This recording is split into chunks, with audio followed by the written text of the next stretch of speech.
You want to know how high inflation really is?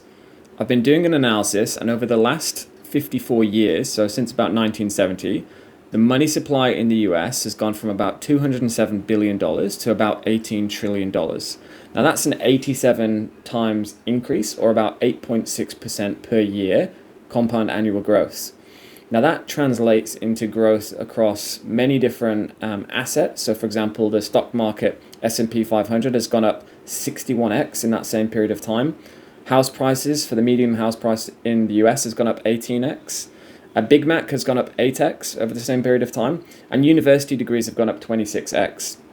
So what's the point? Well, the point is money is not scarce and inflation is not 2, 3, 4%. The monetary inflation rate is the real rate of inflation, and that is pushing up the price of everything. So unless you're investing in the stock market consistently with all of your money, you're not even keeping pace with inflation.